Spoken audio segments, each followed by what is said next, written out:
E qual que é o momento, e aqui chegando, que acho que é uma coisa que você é super reconhecido dentro da internet, que eu consigo começar a viver de renda?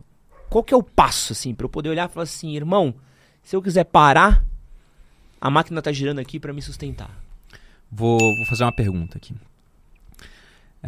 Você já fez a conta de quanto você precisa ter investido para poder parar de trabalhar e manter o seu padrão de vida hoje? Puta, eu já fiz faz um tempinho, preciso refazer ela. Mas deve estar ali... É alta, né? A gente pode fazer essa conta até agora. Uhum. Me dá não precisa nem ser o seu padrão de vida, mas vamos pensar num caso hipotético, para não revelar seus números assim, não sei se as pessoas poderiam saber. Mas pensa numa pessoa hipotética, digamos que ela ganhe 10 mil reais por mês, e o que ela ganha é o que ela gasta, ela não economiza nada. Mas ela vive muito bem com 10 mil reais por mês. Esse é o custo de vida dela. Quanto essa pessoa precisa ter para poder se aposentar? Aposentar há quantos anos? Vamos chutar. Para poder viver o resto da vida pensando que esse custo vai crescer à velocidade de inflação. Então aqui, umas 4, 5 milha? Na verdade, hoje, fazendo a conta aqui, sendo crível, 2 milhões. 2 milhas. Por que eu faço Pra essa ter conta? uns 10 mil por mês. Exato. Pelo seguinte, Imaginando. Eu sou péssimo em imaginando... matemática, né? Só o dobro. Não, ótimo que você pense que é mais, porque é muito melhor ter mais do que ter menos. Uhum. Mas qual conta que você pode fazer para definir o quanto você precisa ter investido para poder viver de renda? E viver de renda, não entenda como, agora eu sou multimilionário, vou comprar um iate, uma lancha, vários carros na garagem, um casão. Se for esse o seu padrão de vida ideal, vai precisar de muito dinheiro. Agora, se o que você quer é simplesmente parar de trabalhar com o que você não gosta para ter mais tempo para não trabalhar ou começar a trabalhar com o que você gosta, é muito mais simples. Se essa pessoa que ganha 10 mil, ela quer largar o emprego, ela só precisa que o patrimônio dela dê 10 mil reais para ela por mês, na média. Ela pode pensar isso ao longo de um ano, pega 120 mil de uma vez no começo do ano e vai gastando aos poucos depois.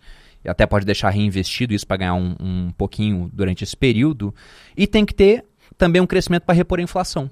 Então, por que eu falei que é 2 milhões? Porque se você imagina que você vai conseguir investir esses 2 milhões a 0,5% ao mês, hoje rende 1%, mais inflação, então vamos imaginar que a inflação ficasse uns 0,5% ao mês também. E é mais ou menos isso que a gente tem de histórico de plano real, 6% de inflação.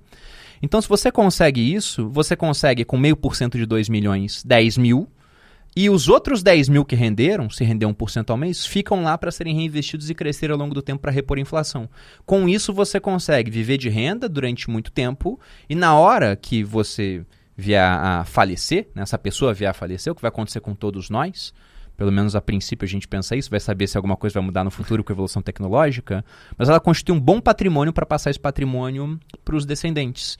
Então, não precisa de tanto dinheiro assim, se a gente for pensar, para que uma pessoa que tem um padrão de vida assim, classe média em São Paulo consiga se aposentar. Porque esses 2 milhões, ela junta ao longo de 30 anos de investimento. Ela consegue fazer isso. E qual que você acha que são... Então o gatilho é esse, você tem um patrimônio que consiga pagar o teu custo de vida. E qual que é o investimento básico, assim, para essa pessoa jogar?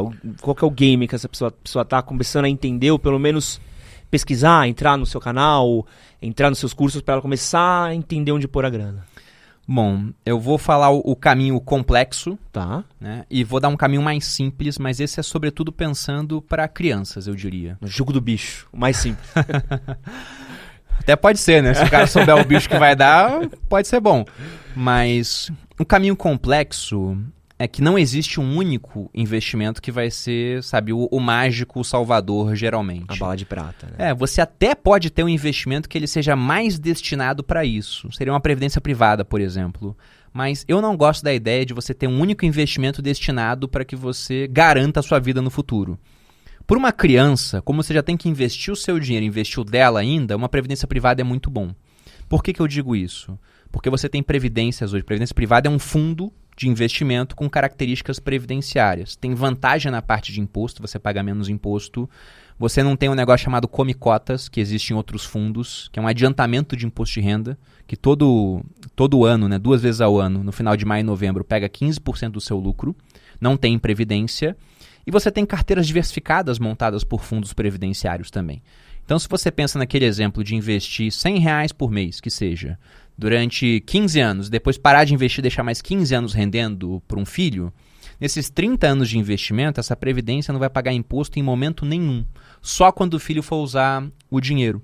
E quando for pagar imposto, é só 10%. Enquanto se fosse qualquer outro tipo de investimento, seria no mínimo 15%. No mínimo 15%, pode ser mais do que isso.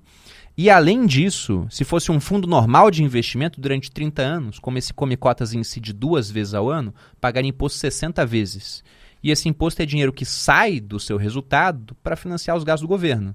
Então para de contribuir para a sua evolução patrimonial, não tem mais juros incidindo sobre ele. Então para uma criança eu considero esse um ótimo caminho, até porque você vai dar isso na mão do seu filho com 30 anos. E vai ter a vida toda pela frente para pegar esse dinheiro e montar uma carteira para ele diversificada. Agora, para a gente, a previdência eu enxergo muito mais como uma parte de um portfólio que vai ter uma série de outros ativos. E aí você pode ter um monte de ativos nacionais e até internacionais, porque nunca foi tão fácil antes na história do Brasil você investir fora. Nunca. Antes era muito mais complexo. Hoje em dia, até usando apps de investimento nacionais, você tem um campo lá onde você habilita a sua conta internacional para investir diretamente lá fora. E é muito bom você investir fora, porque se a gente pensa em trajetória de moedas, né, dólar contra o real, era 1 para 1 em 94, depois virou 2 para 1, 3 para 1, 4 para 1, 5 para 1, na próxima Copa do Mundo talvez esteja em 6 para 1, já que eles crescem mais do que a gente. Contanto que não chegue no 7-1, cara.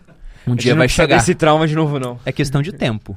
É questão de tempo. Um dia vai chegar. Isso eu estou comparando o dólar com o real. O real é extremamente novo. O real tem 28 anos. A gente pode falar que o real acabou de sair da faculdade de Direito e descobriu que quer fazer economia. Não sabe o que quer da vida ainda.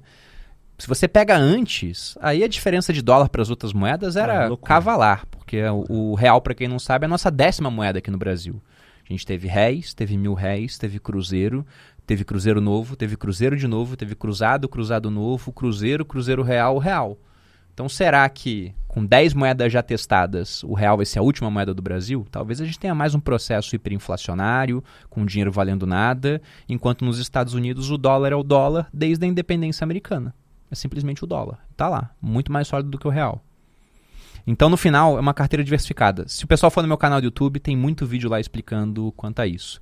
Agora não sabe o que fazer, uma previdência privada é um bom começo, mas para o adulto, eu não diria que é a única alocação que ele tem que ter, até porque previdência tem um foco em longuíssimo prazo. No curto prazo, o imposto sobre ela é muito alto. Se precisar mexer com 2 anos, 3 anos. Então, por isso, você não pode ter toda a sua carteira lá dentro. Esse que você acabou de assistir foi um corte do nosso podcast com o Bruno Perini. Se você quiser assistir ao episódio completo, vou deixar ele aqui do lado com um outro corte que você também vai adorar assistir. E não esquece de se inscrever aqui no nosso canal.